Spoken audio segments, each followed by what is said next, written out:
handle cases all over the United States. I also have immigration cases overseas that I handle. So a lot of times I find myself traveling a lot. I decided to go into this line of practice because I've seen so many people struggle during their journey. And it's very, very important for me to help them get through that journey with, of course, a lot of complications that we have to face together as a team. The number one motto in my firm is that communication is key. Once we know everything and anything about your case, we handle it. We are not afraid to step up and be creative.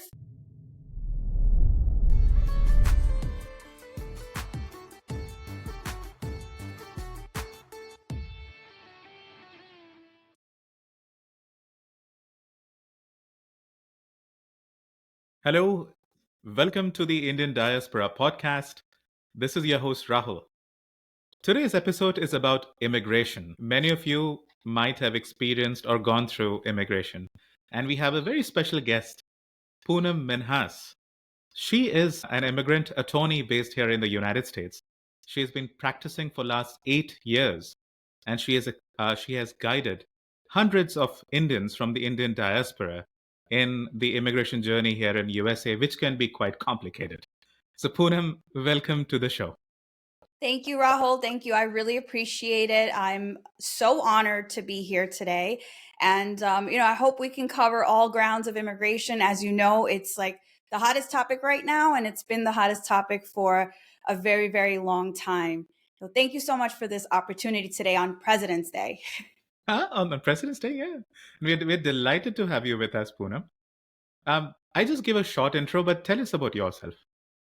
Well, I handle cases all over the United States. I also have immigration cases overseas that I handle. So a lot of times I find myself traveling a lot. So I'm not physically sitting in the office all the time. I know some people get a little upset with me, like, hey, how come I can't come see you in person? And I'm like, well, it's going to have to be according to my schedule. So, I decided to go into this line of practice because I've seen so many people struggle during their journey. And it's very, very important for me to help them get through that journey with, of course, a lot of complications that we have to face together as a team. So I'm very big on communication. Okay. That's the number one motto in my firm is that communication is key. Once we know everything and anything about your case, we handle it. We are not afraid to step up and be creative if we need to. And I really, really do enjoy what I do for a living. So it doesn't feel like work. Awesome. Now, Poonam, what kind of cases do you handle? I can imagine immigration system in the US is not the most perfect in the world, right? So there's marriage-based, there is employment. Talk to us, what kind of cases do you take care of? So I do handle marriage-based immigration cases. I do handle the provisional waivers. So just in case if somebody crossed over the border and they cannot seek a green card in the United States, we do handle waivers. I do a lot of litigation work before the court. So if someone has a notice to appear and they have to go in front of a judge, we handle relief before the court, sometimes cancellation of removal, asylum. We also do adjustments before the court. I handle fiance-based visas a lot, and sometimes I also do change of status and extension of status depending on what it is. If an Indian national has given up their citizenship and become a Canadian citizen, I do also handle E2 visas. So there's like a lot of things I do handle, including Violence Against Women Act. So if someone is a victim of domestic violence, mental or physical torture, I handle those type of cases. U visas. I know that a lot of lawyers don't handle everything. I only practice immigration. So there are areas that I do handle. There are certain areas that I don't. But if there is something that I don't handle, I do refer it to someone I trust. So I know that the prospective client is going to get the proper guidance that they need and the help that they need for their case. Majority of my work right now is citizenship. And also I've been handling a lot of the requests for hearings for citizenships. I've seen a big trend of citizenship denials. So that is what I'm doing as of right this moment, along with the other types of cases that I handle. All right. Thank you so much for that overview. Now let's come Of to course. Indian diaspora or Indian community here in the US. Wait times, right? That is something that we are facing a lot. Be it Yes. wait time for appointment, for just that visitor visa for your parents or yourself if you're in India, or wait times for green card, right? We have one of the longest Yes. waiting times, right? Um, let's compare the two administration. Recently, there is a new Trump administration. What trends or changes are you seeing in the Biden administration versus Trump administration now this year? And Okay. how would you want us to prepare for the upcoming year? Okay, that's a very good question. I got my license right before Trump took office the first time. It was a horror show, I have to say. But under the Biden administration, I saw a green card in the hand, 3.5 months, 4 months, no interview. So a lot of interviews were getting waived, so long as our packets were completely prepared with the medicals submitted and everything. We didn't give USCIS an opportunity to even question us by issuing an RFE. Okay. It was very, very rare. And, it's great to have a green card that quick. So that was one of the trends under the Biden administration. Under the Trump administration, you can kiss interview waivers goodbye. Okay. They expect to interview everybody. They're either going to be denials without an RFE. So under the Biden administration, you could have gotten 2 or 3 RFEs and then you get a decision or you get interviewed.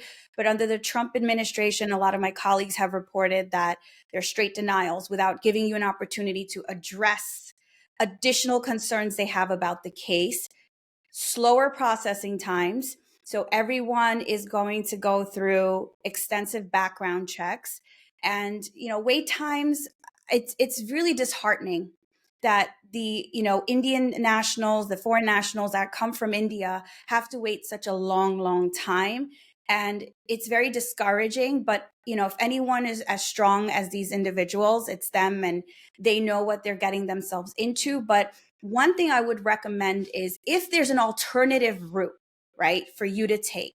If you have a child that's a US citizen over the age of 21 or up, or you have a US citizen spouse that you can potentially get a green card through, why not go that route? It might be quicker than waiting through an employment-based petition. And, as of right now, we really can't do anything about the processing time. But, just be aware when you're filing your cases, make sure everything is just given upfront to immigration. But don't get discouraged if you get a denial. You should have some type of plan to fight that, denial on appeal. Or what you can do is, really sit with an experienced immigration attorney and see, okay, is my best option to refile? Because another trend under the Trump administration the first time was that if you get a denial, they were giving you a notice to appear and throwing you into removal proceedings. That was very, very common and scary. And now your case is going to just be pending before the court and it's going to take a long time. I don't know if you heard, but just recently 20 immigration judges were fired. That was on the news. Yeah. Just yesterday. So it's scary. Mhm. So denials are happening, RFEs are happening. We're back to what we saw in the previous Trump administration. Yes. Now let's break this down, right? What are the categories of cases in which you are seeing denials? Family immigration, work, etc. What cases? So me per se, I haven't seen any denials yet, crossing my fingers. But my colleagues have been saying, so if you've filed a petition through family based, they're just doing a denial based on the adjustment of status that was filed, or they're seeing denials on a work permit, or I've even heard that special immigrant juvenile cases where the green card process needs to happen, even including the standalone special immigrant juvenile petitions, those are getting denied over the most outrageous reasons. And these denials are like 3-4 pages long. Wow.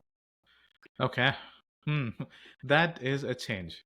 Now, I just want to take a pause here, right? So let me sort of be balanced here. So from an immigrant's perspective, I understand the trouble that we go through. It's a pain. Anybody who's experienced it, who's buying a house and an H-1B and doesn't know what's going to happen, only they know what that pain is, right? Right. Or the dependent spouse who's wanting to look for a job. But if I really take an outside in perspective, a sort of a devil's advocate, right? Um, what were the issues in the Biden administration that you think the Trump administration is rightfully addressing or fixing? Are there any, as an immigration lawyer, do you see any cases where the right thing is happening here? That's a tough question you threw my way. But Yeah. one of the things I will say that I personally agreed with was under the Biden administration, people were kind of, blocked from getting a green card because of the COVID vaccine. Okay. Right. And a lot of people are against taking the vaccine. Okay. Yes. So many people were pretty much pushed against the wall. You have to take it, otherwise you can't go to work. You have to take Right. it, otherwise you don't get a green card. So what ended up happening in that area was people were spending a lot of money on waivers, and to prove why you don't want to get this vaccine, if it's religious based and whatever the reason was, that was putting a lot more delays in the case processing, right? And also making you do something you didn't want to do. So under the Trump administration now, it's not a requirement anymore. So a lot of people are celebrating, saying, oh, I don't have to do the COVID vaccine as a requirement for, the medical part. So I'm good. Like I could just go to my doctor, do what I got to do, and I'm good. So in that regards, I think it's good. It helps a lot of people who are not cornered to a wall to get something that they don't want to get. It's against their will. So that part is Got it. good. But other Yeah. things, like, I don't really agree with, Yeah. but that's like a long laundry list, I think. Sure. And I'm glad you mentioned that, right? Because for our viewers, we just wanted to communicate we are balanced here, nuanced here, right? It's just not a one-sided conversation. I know conversations can be Yeah. divided on both the points of view, but it's at the end of the day, it's about, for us as Indian diaspora, it's understanding the concerns that our diaspora and our community goes through. And for Yes. as an immigrant attorney, I'm sure, you care about your clients. And at the end of the day, we want the best for our people, right? Yes. So I just wanted to understand those viewpoints. Now, coming back to the diaspora, let's break this down for work visa, family, and let's say gray area cases, more challenging cases. Let's break this down, right? So for Okay. work visa, let's begin with H-1B, right? Talk to us on the trends you're seeing in the Trump administration in H-1B and how professionals can prepare themselves for this very important visa category.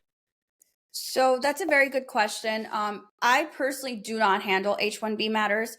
I usually get cases if there is a dispute with the employee, with their Yeah. employer, Yeah. or they're the in-house counsel. So a lot of these companies have in-house counsel that they have to file these H-1B visas or do the petitions.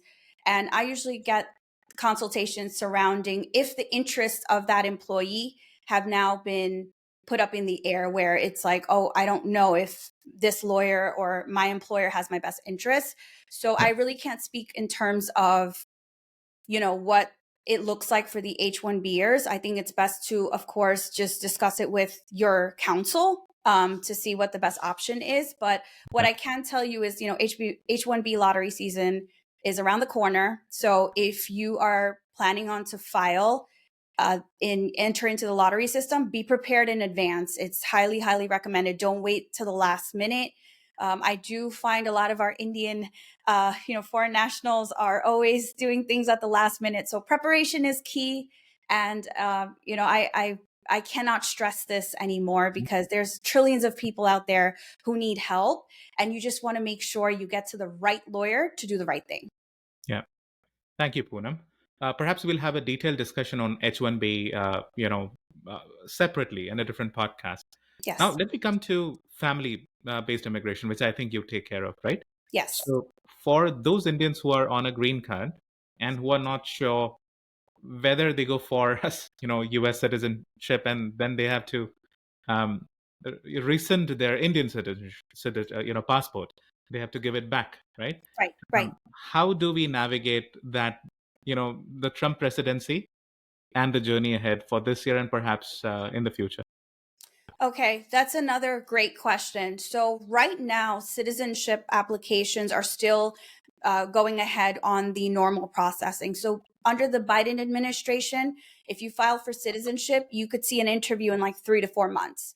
And you could potentially become a citizen, assuming that all the requirements are met, everything goes well at your interview. You could potentially become a citizen, like, in a matter of days or the same day and do the oath ceremony, right? That's all great. Under the Trump administration, the first time, it was definitely made harder. So, a lot more questions to study, and, expectations were higher in what you knew about the history questioning, and, a lot of background check and making sure that your case, there was a lot of digging into your immigration history, right? I mean, that's still happening now that we're under the Trump administration. But I've seen the trend where it could possibly go back into that era where it's going to be much more harder to get citizenship. As far as Indian nationals who need to make the decision of whether to give up their Indian passports, I mean, they're going to have to, right? So it's a choice that you have to make at the time you're ready to file that application. Like, oh, wait, I'm going to have to potentially give up my Indian citizenship because India does not allow for dual citizenship, Yeah. right? But if they can speak to like a visa consultant who handles like OCIs or something after they become, American citizen, and they're giving up their Indian passport, what options they have on the side so they can still kind of have rights in India, that's going to be something that they need to really think about right before they are filing this citizenship application. Got it. And if you break down the family-based immigration applications, right? Marriage-based application is one big category. Are Yes. there any trends you're seeing in that area?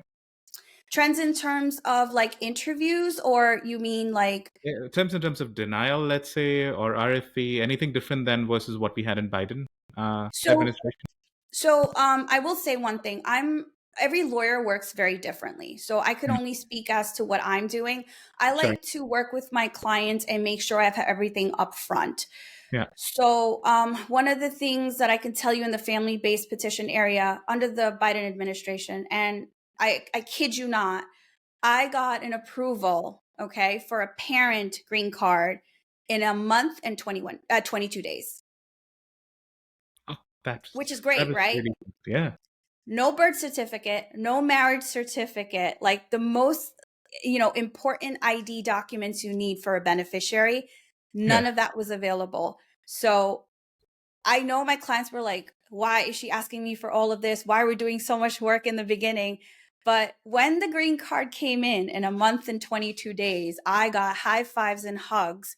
And I told them, I said, look, we have to give immigration everything up front. And when you do it from the offset of filing those petitions, Yeah. okay, you don't want to give them a reason to delay your case and ask for an RFE. There was no RFE in that case, Rahul. Yeah. None. And Mm, soon as, my client went in for her fingerprints, next day she got an approval for the work permit. And yeah. then not even like 22 days later, she got approved for the green card. So that was great under the Biden administration. No interview, nothing. Yeah. But I don't expect that under the Trump administration, unfortunately. Right. So perhaps the question goes to, how do we prepare for RFE? And, just to de-jargonize, RFE is request for evidence. Yes. I'm sure our people know it, but for those who do not know, RFE is request for evidence. That said, let's say somebody is applying for their parents' family-based immigration green card or for their spouse, right? How do they prepare? You said submit a good, solid case upfront, right? Yes. How does one still prepare for an RFE? That's one scenario. If there's a denial, how does one prepare for that second scenario? Okay. Both great questions. Again, For the RFE, there's a deadline. Okay. And the deadline is probably going to be 30 days or 60 days, at most 90 days. So pay attention to the deadline. You want to make sure that what immigration is asking for, right? Go through that RFE line by line, see what they're looking for, and start working on this right away. So if they're asking for, okay, well, if you don't have a birth certificate, right? For example, the mom or the dad were born before April 1st, 1970, there's no birth certificate. You need to go on the Department of State website and see what is acceptable under India. Okay. And go through the prongs and see what is acceptable evidence. And that's what you're going to prepare, because the RFE sometimes does lay out the instructions on what needs to be done. So it will tell you, go to the Department of State website to review all of this. So it's very, very important you handle it up front. If you think you don't have the time to do it, work with an immigration attorney who knows what they're doing. That's very important. Now, switching over to a denial. If you get a denial, read carefully what that denial notice says. USCIS can make errors. I have to say this today. I have to say this every day. USCIS does make errors. And I will tell you, I've seen denials that were so outrageous that I had to address them in an appeal versus refiling, because I did not want that to negatively impact my client's wait time. Because remember, when you refile, if you choose not to do the appeal and you refile, you're back on a new processing line timeline. So you could be waiting the 15 months or the 2 years all over again, and that's really disheartening. But if you feel you have a strong appeal and you could really, put that through, you might even get a response within like 3 weeks or a month. It could take long. I'm not going to say it's a slam dunk. It's going to happen quickly. But if that's more beneficial to your client, then you need to, make that move for them and help them out to submit an appeal for that denial. But again, don't wait till the last minute, because you could be putting a lot of pressure on yourself and whoever that attorney is, whether they decide to take your case or not. I'll tell you right now, if somebody comes to me with a deadline and it's like a day later, I probably most likely will not take the case, because I don't want to do any injustice to that person. This is their whole life. Speaking of absurd denials, I've read in social media, and it's not a news report, but people that we knew. One of the PhD students in the Valley area, they got denied because the denial said because you work for Apple and you don't add value, but he had never worked for Apple. So Wow. the denial was completely absurd, and so that thing is happening, and it's good to know, to be informed and work with a good attorney so that you could challenge a case if you feel it is incorrect. So yeah, and a lot of times I've seen this myself, whenever I get an RFE, they copy paste. yeah. And I'm like, who's this person? Like, this has nothing to do with my Oh client's my God. fact pattern. No. I've seen Okay. that. I'm like, whoa, what is this? All right. Yeah. So it Yeah. does happen. Right. USA is a land of law. And, the good thing is that you can challenge USCIS, if you Yes. feel something is wrong. And that's why I'll once again repeat, working with a good attorney, if you're facing that challenge now, is of paramount importance. Excellent. So I'll take a step back, right? So our first question was around working professionals, right? Perhaps I'll come back there. I want to discuss sort of the process. We'll come back there. The second was family-based immigrations, and we discussed how to prepare for RFE and denials. And third, let's go to gray area cases, if you will, right? So let's talk about adjustment of status, right? So let's say if somebody does not have all the documents for adjustment of status, and that is I-485 process, in which you adjust your status to a green card. In this administration this year, how does one prepare for these gray area cases broadly, Poonam? Like I said, when you are about to file the petition, like if you're filing concurrently, or you have a standalone petition that was approved and now you're ready to file the adjustment because your visa became available. So remember that you want to make sure that when you file the I-485, you meet all the requirements and that you have not been accruing unlawful presence or anything that's going to deter you from getting that green card. But if you prepare yourself and see that, okay, I need to have these list of documents ready, and you don't happen to have something, either expect a RFE, the request for evidence, or expect to be denied.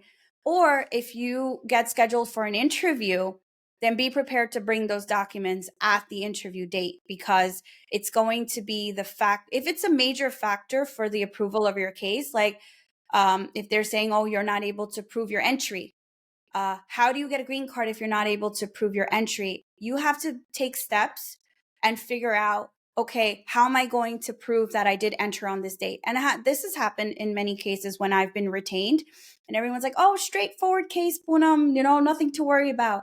And then when I go through the documentation, I'm like, where's the entry stamp? Oh, I don't Mm. have it. Oh, where's your I-94? Oh, I never got it. Or I can't look up your, and there's times where I go on the I-94 website and I see, you don't exist. There's no record here. So what do Mm. you do in that, right, situation? So there's another form that you file. It's called an I-102. And Okay. you need to prove that you entered on that specific day. Where did you enter from? And they'll have to locate it in their records, because sometimes this does happen. Yeah. And then if this does happen, you want to prepare by making sure that you have the document. Like, look, I have proof, USCIS, I came in. Look, I applied for this I-102. Why don't you process my case? And then I will wait until that document comes to me. And that can take a while. I have not experienced waiting a long period of time for that, but usually I get it within a month or two to prove their entry. And I've come across that many times. So not straightforward. Yeah. Thank you for sharing. That's a practical advice here. Whenever you have, you enter the US, you have your loved ones enter into the US, and you're adjusting the status. Always check for I-94. you know, Yeah. that's one. Now, you also mentioned a stamp on the passport. Is that still happening? Is the No, immigration that's not happening, right? that's So, not happening. all right, good. That's good to know. So, am I right in understanding that just check the I-94 and you're good. You're Yes. good to go. You have a proof then. Got it. Yes. Okay. Could you talk more details about I-102? What are the steps to file that in case, one does not have I-94? Okay. Okay, so for the I-102, you want to make sure that you have proof that you have your plane tickets, that you Okay. came through. Like you need to have also your ID document. So All if right. you're coming on a visa, let's just say a tourist visa, so you need to have your visa page scanned and sent over as proof that, look, I have a valid visa. I did come in, and I came in on this date. So ticket is important, boarding pass, having your visa, the passport's biographic page, that's all important. And of course, writing a letter stating how you entered and what happened and how you're not able to, get the I-94. You're trying to look online and you're not able to get it. So that's one way to get it. There is a filing fee for that. So do expect to drop some money there for immigration. Okay. And you can go on the USCIS website to get more information on that application. Got it. Thank you so much, Poonam. Now, I want to move to a next category. Sure. It's students, right? And, I'm just back from the Harvard India Conference. I met a lot of students out there, and many of them were asking about, hey, the OPT process, will that be affected? Trump spoke about a green card, if you study from a US university, for example. That's been one of the questions. There's been question about H-1B from OPT, right? So I also want to address the needs of the Indian student community here. Um, any trends or information you would like to share, or any message you would like to give to this community, Poonam? I just want to say, don't lose hope. I also feel like even our DACA recipients, the ones that are, continuing their process through DACA, who already have it and are renewing it, don't lose hope. And I know President Trump has said a lot of things, but we have yet to see it in action. But I don't want to really speak on something that hasn't happened yet. I know he has a soft corner a little bit about even the DACA recipients. He acknowledges our youth and their education and how much they can contribute to the society. So we're going to just sit back and see. I think we're only 4 weeks in right now, right? So that I see a little change from the first time. The first time it was all about let's get rid of this, let's get rid of that, and now I see a little soft corner for our youth and our students and our working class individuals. So Yeah, let's wait and see. Maybe we should do another podcast on I what think has happened, right? yeah, the things are gonna. I'm sure things are gonna move every month, right? Uh, Every day. every day, our conversation might will be a snapshot, changing things happening in the year ahead or the next 3 years. All Yes. right, cool. Okay, moving on. One more category. So perhaps I'll come back to working professionals because I think that is an area that we can at least discuss at a high level, right? So EB2 national interest waiver, you know, that is something a lot of Indian professionals are talking about. Do you have any message on that? How can professionals address that category of immigration? So EB2 national interest waivers, I do not handle them.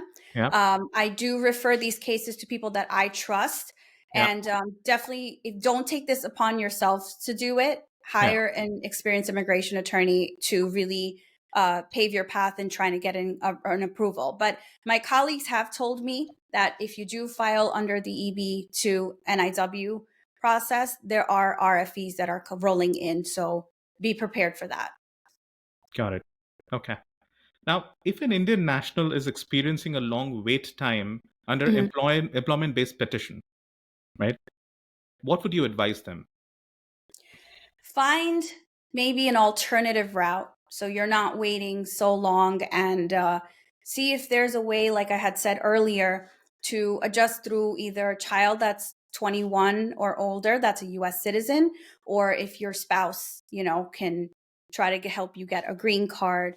Or there might be other ways too. If you've been a victim of a crime in the country, you may qualify for U visa. If you have been subject to domestic violence and you have been mentally or physically tortured, you may qualify for VAWA. So there's many other alternative routes that you may seek if you qualify for it, and see if you can get a green card or get something on a different path versus waiting so long under your employment-based petition. Yeah, Actually, I'll give you an example. I have a client who has an approved I-140, but she's an Indian national, and she has to wait forever. And she's on an H-1B. And the cool thing is that her husband was like, okay, you know what? Let's do the process through me. He's a US citizen. So we filed all the paperwork, and the green card's in the mail. I should be getting it by tomorrow. So she's very, very happy, and she doesn't have to wait that long wait time. And for another thing I want to tell you, when you file an adjustment of status, and I think I should have said this earlier, just know that you need to file and get an advance parole. Okay. So if you want to travel outside of the US, it's very, very important you get the advance parole in your hand to travel. Now, there's an interesting twist with the H-1Bers. If you're on H-1B and you have a marriage-based petition pending, you are able to travel because it's a dual intent visa, right? So she had no problems traveling, but as a backup, I did get her advance parole. And under the Biden administration, it was taking like 2 months, 3 months, and max 5 months. And she was grateful because there was a hiccup with her H-1B. Her H-1B attorney shared some issues with the visa or whatever the case is. But I had that advance parole ready as a backup. And I think she was so grateful to have it just in case if something went sour. But that issue that she was experiencing was taken care of. Everything was fine. So I always say this, you might not need it right now, but you never know. Don't take the risk. I know some individuals that also have been on H-1B. They were having issues with their employers, or they were laid off. And then they're like, what do I do now? Well, now you're no longer on H-1B, right? Now you have that problem.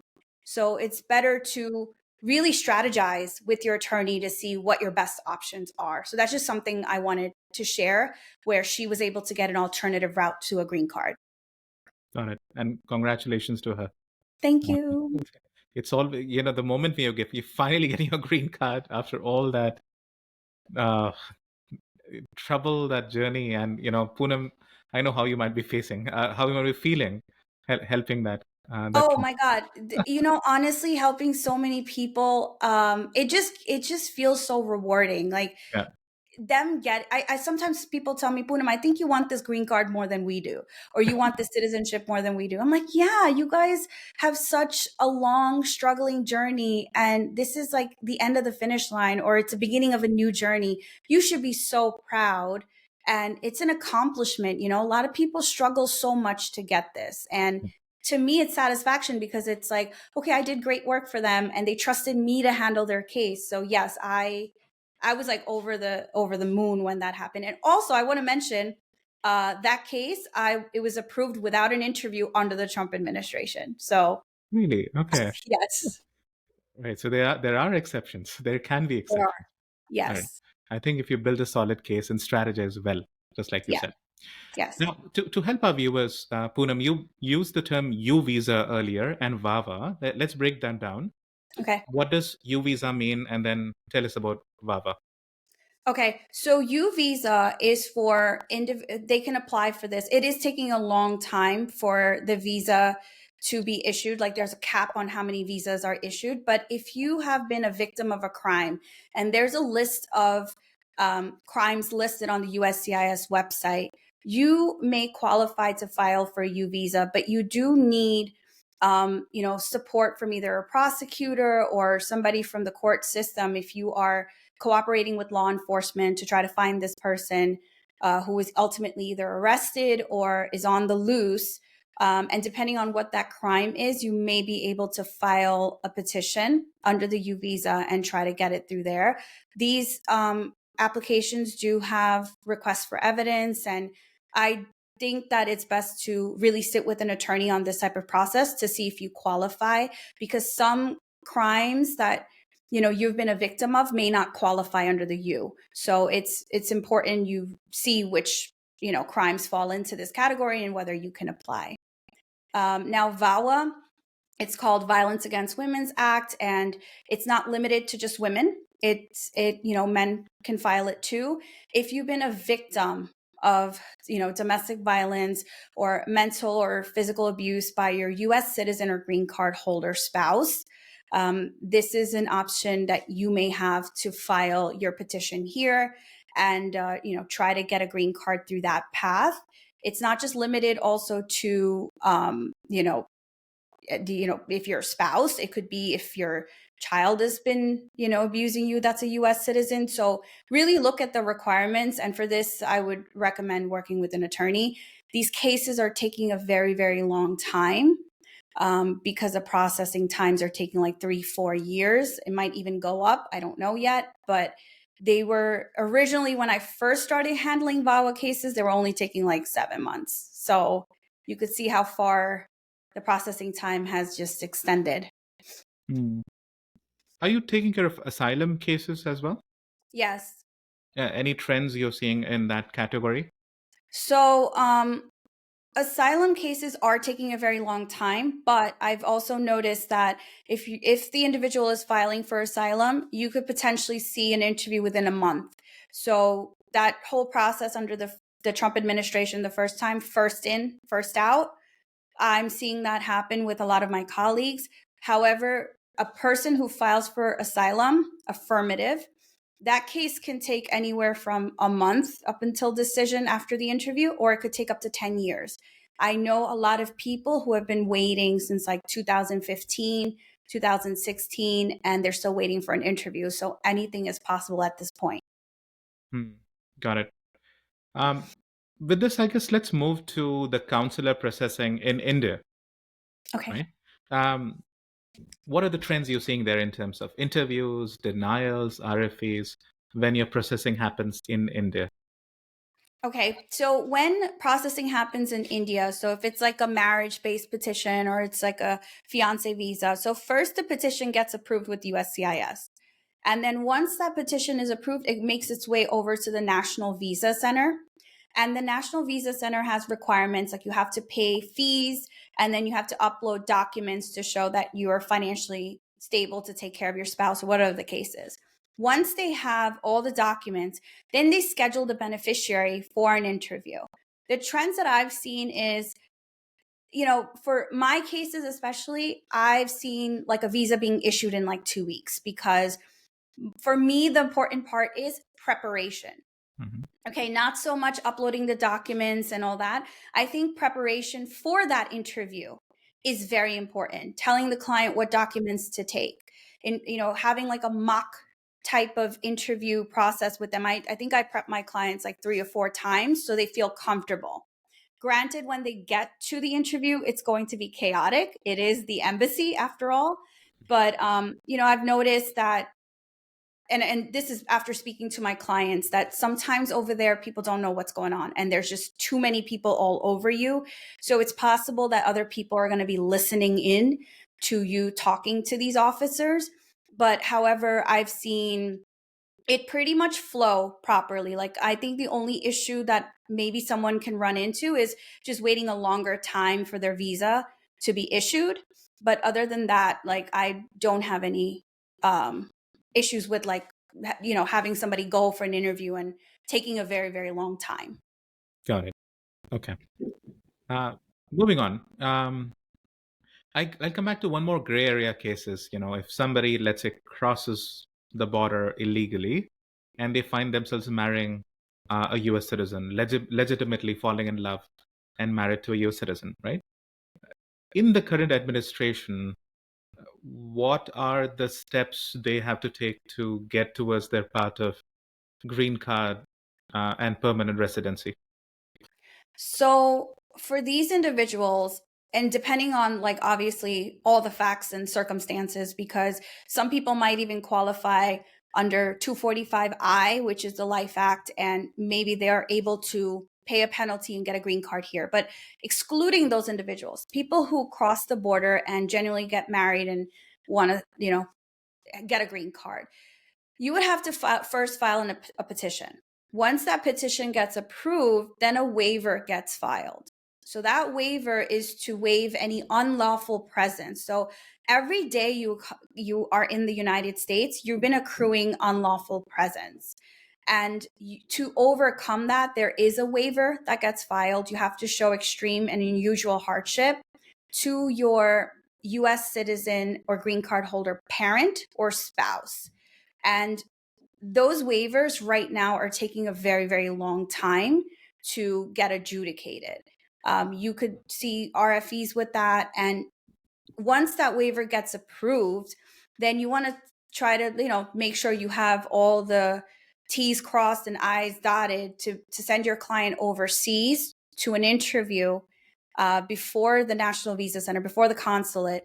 And then once everything goes well there, then they come back as if it never happened, or they just come back on their marriage visa. So that's typically generally what that process looks like. Hopefully there's like no other issues involved. Like if there's a deportation order, you have to try to reopen it. Or if you can't successfully reopen it, you might need another waiver before the unlawful presence waiver. Pretty complicated stuff. And I don't advise anybody doing this themselves. I'll tell you that. Speaking of complication, I'll go to the next category, which is, there's not a gray area cases. This is one of the possibilities for work visa. Okay. O1, right? Extraordinary ability visa. Irrespective of whether you work or not, like, do you want to talk about that category for students who, let's say PhD students who are graduating from US universities, or highly specialized professionals in their field? How can they make use of O1 visa? So first and foremost, one thing I would always say is, before like speaking to an attorney, look at all the recognition and all the awards and everything you've accomplished, right? Do you fall in that extraordinary category? Because USCIS is going to evaluate based on that. There's a lot of information on the USCIS website. So go through the criteria, go through the prongs, and see if you satisfy any of these. And then, make your way towards speaking to an attorney to see, hey, do I qualify for this? Because the first thing, attorney's going to ask for is, okay, what are your qualifications? What's your highest level of education? What are the rewards and recognitions? Are you in any newspapers? Like, have you been like recognized, internationally or nationally? These are things that you really want to think about before you dive into applying for this type of visa. Yeah. And innocent question, like what's the difference between O1 and EB2 NIW? Both of which seems to be like specialization, for So one, specialized skills. Yeah. so one is just a visa, right? Allowing you to be here. And then the other one is a path to a green card. Those are Okay. the differences. Yeah. Got it. Simple answer. Thank you. Thank you. No problem. Whew, I just want to take a breath, right? There's so many paths we have gone through. We have discussed sort of work visa, we have discussed family-based immigration, and we didn't really discuss a lot in marriage-based and for parents, right? But let's stay at a high level. And there are gray areas. There's EB2 NIW, there's O1, there's what if you are here illegally and you get married to the US citizen? And when you're crossing the border, when you're coming here legitimately, ensure that your I-94 is updated, right? So we have discussed all of this. Yes. Have I missed any category that I should be discussing about here regarding immigration? I think for now, it's a lot to absorb. There's a lot more. I mean, there's a whole list of things that we have not covered, but that's okay. That's for Yeah, next time. Or I think it's just too much. And plus, like, I can talk exactly. about immigration for hours. I just want to say, why the hell is it so complicated in It's comparison to other countries? I wish I had the answer. I think also it's very complicated because, remember, we have a change in administration Yeah, every time. So yeah, when a new president comes in, it's just like, okay, we're going to do it this way. Now, President Biden did it one way, then now President Trump wants to do a different way. And then once his term is over, we're going to have to experience what's going to happen in the future. So we just, as an immigration attorneys, we have to be prepared for no matter what comes, right? We have to, and one of the things I tell my clients is, all right, it doesn't matter who the president is or what's going on. We need to focus on your case. We have to try to get you through, and this is how we're going to do it. If there is a certain law or regulation that is about to change, or something comes in where it's about to change your situation, okay, now I'm a little worried, and now you have to re-strategize. One of the things I've found myself doing, even though it's only been like 4 weeks since President Trump is here, yeah. is re-strategizing on certain cases. So I don't know if you knew this, but under the Biden administration, there was something that came out called parole in place. Did you hear about this? I did not know this. Educate So us. yeah, so I can just tell you, I have like numerous YouTube videos about this. So parole in place was going to give,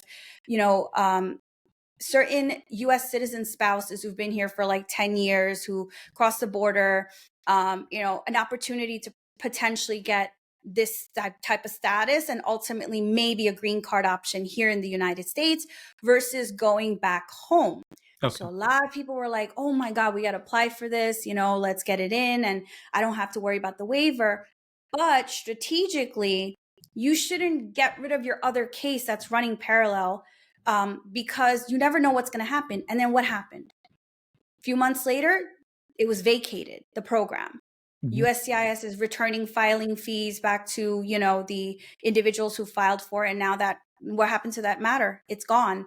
So I think a lot of people are also very upset about this, but at the same time, it's like, why didn't this happen in the beginning of his administration? Why Yeah. did it happen so close to elections? Mm. So it's very disheartening because a lot of people who've been here for like 20, 30 years were like really looking forward to this. Yeah. Okay. Wow. I didn't know of that. Which Yeah, reminds me of one more question. sure. It's for dependent visas, right? Mhm. A lot of spouses, men or women, are here dependent to their H-1B visa holder spouse. And I think they can work, right? And under the Biden administration, they could work on an H-4. Mhm. Under Trump administration, is that expected to change, or we do not know yet? We don't know yet. And like I said, I don't want to speak on anything Right. that hasn't happened because I don't Sure. like to stir fear. Yeah. I know people do. I don't. I like to just be very hopeful and positive. But I made a list back in September, October of all the stuff that was changing under the Trump administration the first time. I actually have the list right here. Yeah. Um, and I can tell you right now, maybe majority of this is not happening yet. So, Okay. which is good. Right. Right. I'm sure there's going to be some comment, Poonam, on, hey, you should have asked that or that. I'm just trying to empathize with our viewers here and try to ask Yeah, all possible cases that they rightfully might have concerns or fears about. No, of course. um, I want to move on. I want to move on and empathize to that student who is in India and dreams of studying in a university in the US, right? Or a professional who wants to apply for an H-1B. Now, our discussion might seem too complicated, right? I know you said don't lose hope, right? But Yeah. systematically, uh, I want you to break down and sort of lay a roadmap for them, right? So let's say you're a student, you're coming here to study, and you want to contribute. Like take the case of Arvind Srinivas, right? Hmm. He's the founder of Perplexity, a multi-billion-dollar enterprise, and he's struggling to get a green card. you know and America could lose all that innovation to a different country. Right. So that's my perspective of asking this question. For a brilliant mind who wants to study in the universities in the US and wants to contribute in innovation, what would you say to that student or a professional that America is a land of immigrants and we want innovation, but how do we navigate all of this labyrinth journey of immigration? So, like I said, I like to give hope. I don't like to take that away from anybody, but it all, the problem here is that we're dealing with laws, regulations, the visa wait times, it's just, it's just very unfortunate that we have to have these in place, right? And it's not just to that one person who wants to make a difference and that innovation is like so necessary for all of us, right? Yeah. It's just that sometimes as attorneys, we can't change the law, right? If there's case law in our favor that we can argue to be creative and try to get you through, but then we're still fighting, okay, the visa's not available or you have to wait. Like if sometimes it feels like we're cornered against the wall, like we want to do the best for somebody who is that brilliant and, is able to really contribute, but sometimes our hands are tied and we can't go that extra step because the law, the regulation, the time frame doesn't allow us to. So Yeah. yeah, I say have hope, but at the same time, I understand got to be realistic too. Yeah. Thank you, Poonam. This brings us to the next topic, which is a very prominent, currently being discussed, which is birthright citizenship. A lot of, let's talk a little bit about that. I'm sure our viewers want to listen some perspectives. Um, a lot of Indian professionals had their children born here. Even before this birthright citizenship topic being taken away, right? There were talks of, all these children turning 21. And if their family was not able to secure a green card, what about their future, right? Give us some Right. commentary or perspective about children turning 21 and how is this, possible end of birthright citizenship going to unfold in the days ahead? So I don't know if you've been watching the news, but a lot of the judges have already declared it to be Yeah. unconstitutional. Yes. Okay. Now, like President Trump's arguments or his vision of what he's trying to do is related to the remaining text of the Constitution, right? In the jurisdiction thereof. That's what he's really focused on. Is like, oh, if you come here and you're violating the law, and you shouldn't, your children should not be given this right. But our Constitution says, you're born here, you're a citizen. Yeah. And yeah, I saw actually, believe it or not, because as much as I go to events and I don't like to talk about immigration matters, like with families and friends, it does come up. And they run to me like, Puna, what do you think about this? Puna, what do you think about that? Right. And I'm just like, oh, can we not talk about it here? It's someone's event. But yeah, birthright citizenship was a big deal. I came across a lot of blogs and messages in like these, communities on Yeah. Facebook or wherever. And they're like really traumatized, like especially pregnant women who are like, should I like speed up my delivery process because of this? Yeah, I was Got a just like, C-section whoa. happening before the birth, you know? Oh, exactly Yeah. your point. Yeah, yeah, yeah. Carry on. Sorry. Yeah. So I was just like, wait, what? Like, are people really this serious? This is what's happening? So my cousins and everyone were like, Poonam, so what do you feel about this? And I'm like, well, this is going to be challenged in court for sure. So kudos to all those people who are litigating all these outrageous things that are happening. And, I believe in our judicial system, and, let that just take place. So Mm. I just saw that. I thought that was like outrageous that it's coming down to that point, that fear, right? That fear stirring is happening, and that has to stop. But I think that's how this administration is really running with the ICE raids, as you hear Yeah, almost every day. That's happening yeah, all over the country. right. It's unfortunate. Yeah. And Poonam, just for the case of neutrality here, I just wanted to say, yes, there are cases of birth tourism that has happened in the Hmm. past in this country. I just want to say that our perspectives are neutral. Yeah, However, our hearts go on to, you know, if there's any policy change, right, to legitimate cases, right? What about those professionals who are giving their lives to this country right. and whose children are born here? They're American. They don't know anything else, right? And I want any listener who is from policy to also empathize with that, because there are lives at the end of the day, just like you said, Of Poonam, course. right? Of course. Yeah. So that was one category, which was birthright citizenship. But what about those children who would age to 21? What message, or what narrative or communication you would have for that cases?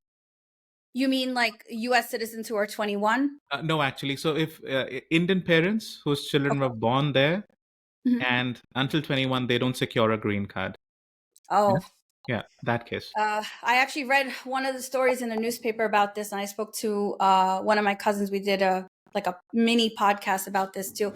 Find another route if you are stuck waiting, right, for a green card through your parents, and now you're about to age out. Please speak to as many lawyers as possible. See what an alternative route you have. Otherwise, you're going to be in limbo, and the last thing you want to do is start accruing unlawful presence, being out of status, and then you're putting yourself in the worst position you potentially could have. I've seen this happen. I think there was also somebody who tried to do a change of status, and he didn't check his online account because he filed himself on the USCIS website, and he ended up falling out of status, got a denial, didn't even know about it, and he had to leave. So please be aware of what you're getting yourself into, and be proactive. Don't wait till the last minute. That's my advice. All right, Puram. So our viewers, as you can see, we have tried to look at from multiple perspectives. If we have missed any questions, I know you might have more. Please write those in the comments below. We will collect all of those, and perhaps we will do one more episode in the future. Um, Poonam, now we will simply, go to your journey. You are a diaspora person as well. You are the Indian diaspora. Let's briefly understand you. So I believe you were born in Queens, New York, right? I was, yes. Yeah. And I mean, I will say this. I think your question is going to be, what made you choose immigration, right? Is There that we where go. you were You going? There we anticipated go. my question. Okay, so the reason why I chose immigration, and it goes back before I even decided to go to law school. So at the age of 3, I've always wanted to be an attorney. And I think that's very rare, right? To see a child really know what they want to do. I wanted to be an attorney because I feel like, I was very vocal about a lot of things, especially in my family. I wouldn't hold back on the truth. And for me, that was important growing up. Now, fast forward as a teenager, I saw my mom really, really upset. And she was upset because she came to this country and she wanted to sponsor her family. So my Nanaji, her father, he had petitioned for the remaining family. So it was my mama, my mommy, and their kids. What ended up happening was the lawyer that was handling the case passed away. And my grandfather also passed away, very young age. And, my mom's like scrambling, going back to India for his, for his rights and all that stuff. So she comes back to America and she's disheartened. She goes, I don't know how to save this case. Like, Nanaji passed away and, now we're in a fumble because now the new lawyer is charging us all this money. And back in the day, $3,000 is a lot of money to spend all over again on a case. So I said, what's the problem? What's the issue? She goes, look, this got denied. And she was upset. She was crying. So I said, okay, I can handle this. You don't need a lawyer. And this is like before I even went to law school or anything. I somehow, with my confidence, whatever I had, my creativity, I wrote to immigration and I got the case reopened. They were all interviewed and they came here. Yeah. And Wow. Thank you. The rumor was, hey, what letter did your daughter write? Can you give it to us? Can you tell us what happened? And I just wanted to be my mom's strength. And I just wanted to be my mom's hope and my family's hope. So I did it, not thinking about what issues. I just wanted to wipe her tears in the best way I could. Yeah. And that's why I decided to then go to law school when I was physically and mentally ready. And, I went through, because when you go to law school, you have to learn everything, like constitutional law, torts, and all that stuff. So then I started seeing different areas of law, and I'm like, I wanted to do criminal defense at one point, then personal injury, but I felt like it wasn't going to be rewarding, right? I mean, sure, the money probably was great, but to me, it's not about that. To me, it's about actually helping people navigate through the most complex area of law. And I'm like, what better way than immigration? So I jumped into it. I started my journey as a per diem. I was handling cases for so many lawyers, just going in, doing things. And that's how I learned. I feel like the only way you could really learn is when you throw yourself into the fire.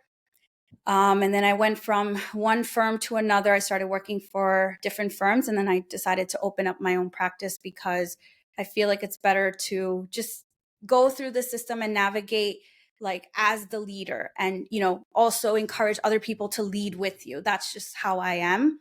But yeah, that's how I went into immigration. And it all started from my mom's hopeless situation. I wanted to be her light. And I feel like now I can do that for so many more people and reunite them with their families. Lovely story, Poonam. I see where that law plus compassion is coming from. Thank you. That means a lot. And Poonam, you may have to write a lot of letters this year. Yeah, I may. All right, cool. So Poonam, after this all, in-depth talk on immigration and your story, we'll have some fun. We'll go through last section of rapid fire questions. All right? Okay. All right, go cool. easy on me, okay? Had a long we weekend. Always have fun. I'll go easy on you. Don't worry. It'll make us think. All right. Okay. Imagine you've become the Chief Justice of US or the President. What is one thing you will change about US immigration? Oh my God. The availability of the green cards and the visa wait times. If I can change that, I would. Okay, cool. One thing you liked what the Biden administration did? No interviews, fast green card process. Okay. I think I know the answer, but one thing you like what Trump administration is doing? Well, like I said, still new, but I like the fact that, people don't have to get forced to get the COVID vaccine. That was a good thing. Right. What is the most difficult category of immigration case you have to take? Oh, can I tell you one thing? Every time I get a difficult case, then I'm like, oh, there's nothing more difficult than this. I get another one. So I had a case, I'll just tell you off the top of my head. I had a case where, I know this is rapid fire, but I had a case where this individual went for citizenship. It was denied based on everything you could possibly think of. Oh, you committed fraud or you misrepresented yourself and you're not getting the citizenship. You're a bad person. You're not a person of good moral character. Filed an appeal without a hearing, without an interview, was approved 2 months later. And he became a citizen, I want to say like right after Trump was elected president. So Wow. Was that difficult? Was that the most difficult yeah, of yours? I All mean, right. not most, but that's one of the ones I could just think of on the top of my head. All right. Okay. Next, if you were not an immigrant attorney, what would you be? Oh, I never thought somebody was going to ask me this in real life. If I was not an immigration attorney, I think I would either be a physician assistant or a news reporter. I would be in front of the news camera. Yeah, you would never expect that, but yeah, Did I hear you have a YouTube channel? I do. All right, guys, catch her on our YouTube channel. All right, cool. Finally, what does India mean to you, Poonam? India, what does it mean to me? I've only been there maybe 3 or 4 times in my life, but it means warmth. It means my roots, and it means just beautiful. I've been through many parts of India, and I think India definitely has that beauty and that culture, the roots. And I'm proud that my family is from there, and I'm proud that I have that cultural background from India. So I hope I get to go more times. But yeah, that's what I feel about India: warmth. Beautiful, warmth. Yes. Finally, do you have a closing message for the Indian diaspora? Yes, don't lose hope. Be proactive. Don't wait till the last minute. You got this. Don't let people stir fear in your heart, in your mind. If you know you got to get something done, do it. And don't let anybody else tell you otherwise. If you feel that there's something in front of you in your immigration journey that you can challenge, go for it. But do sit with someone and really understand the risks of what you're doing, because again, I'm not trying to stir fear, but this administration is very aggressive. And it's not like how the last administration was, which was a little more lenient. It is a lot more aggressive, and just know what you're getting yourself into. Other than that, keep doing what you're doing and be positive, and there is light at the end of the tunnel. With that, Poonam, thank you for impacting hundreds of lives through your career and through your work. Thank you. Finally, yes, when people have to reach out to you, how can they reach out to you? Maybe we can end with that. Okay, so you can fill out a contact us form on my website, which is pminhaslaw.com, or you can email me at info@pminhaslaw.com, or you can call me and leave a message. Let me know what your situation is about, and we'll definitely call you back. And trust me, if I can't help you, like if you need assistance with any other area of law, I have a bunch of colleagues that I'm in close contact with who are excellent at what they do, and you will be referred to someone who can help you. All right, then. Okay, Poonam, thank you. All the listeners, thank you for joining. Once again, if you have any more questions, please leave them in the comments below. We will collect all of them, and we may have one more podcast in the future. Thank you. Thank you for having me. Take care, everyone.